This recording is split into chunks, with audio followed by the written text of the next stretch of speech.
Hello. അപ്പോൾ ഇതാ ഇതുപോലെ 3 കളർ പേപ്പർ എടുത്തിട്ടുണ്ട് കേട്ടോ. അപ്പോൾ ഇത് നമുക്കിതാ ഈ ഒരു ഷേപ്പിൽ കട്ട് ചെയ്തെടുക്കണം.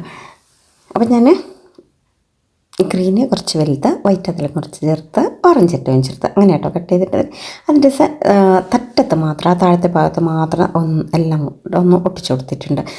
സെൻറ്ററിലുള്ളത് നമുക്ക് ജസ്റ്റ് ഒന്ന് ഈ ഒരു ഷേപ്പിലാക്കി എടുക്കാം. പിന്നെ ഞാനൊരു വൈറ്റ് പേപ്പർ എടുത്തത് ഇതുപോലെ ചുരുട്ടിയെടുക്കുന്നുണ്ട്. ഇനി നമുക്കൊരു പച്ച പേപ്പർ എടുത്തിട്ട് ഇതുപോലെ അങ്ങോട്ട് ഒട്ടിച്ചു ഇങ്ങനെ അനക്കാൻ പറ്റുന്ന രീതിയിൽ ഒട്ടിച്ചു കൊടുക്കണം കേട്ടോ. ഇപ്പോൾ ഒരു കുഞ്ഞു പീസ് ഇതുപോലെ ഫോൾഡ് ചെയ്ത് ഒട്ടിച്ചെടുക്കുക. എന്നിട്ട് അതിന് ശേഷം നമുക്ക് ഇവിടെ ഇങ്ങനെ വെച്ചെടുക്കുക. അപ്പം 5 പീസാട്ടോ ഞാൻ ഇവിടെ ഇങ്ങനെ ഒട്ടിച്ചിട്ടുള്ളത്. പിന്നെ അതിൻ്റെ മേലും കൂടി ഇതുപോലെ ഒന്ന് ഒട്ടിച്ചു കൊടുക്കുന്നുണ്ട്. അപ്പോൾ താഴത്തെ ഭാഗത്ത് നമുക്ക് അതുപോലെ 5 പീസ് തന്നെ ഒട്ടിച്ചെടുക്കണം. അപ്പോൾ നിങ്ങൾക്ക് ഈ വീഡിയോ ഇഷ്ടമാവുകയാണെങ്കിൽ ഒന്ന് ലൈക്ക് ചെയ്യാൻ മറക്കല്ലേ.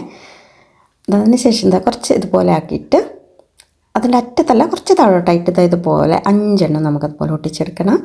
പിന്നെ അതിനൊരു ഭംഗിക്ക് വേണ്ടിയിട്ട് ഞാൻ അതിൻ്റെ പുറത്തും കൂടെ ഒന്ന് ചുറ്റിയിട്ട് ഇതുപോലെ ഒട്ടിച്ചെടുത്തിട്ടുണ്ട്. എന്നിവിടെ നമ്മൾ നേരത്തെ തയ്യാറാക്കി വെച്ചിട്ടുള്ള ആ ഒരു പെറ്റലും കൂടെ നമുക്ക് ഇതിലോട്ട് അങ്ങോട്ട് ഒട്ടിച്ചു കൊടുക്കണം. അപ്പോൾ 5 പെറ്റൽ ഇതുപോലെ ഒട്ടിച്ചെടുത്തിട്ടുണ്ട്.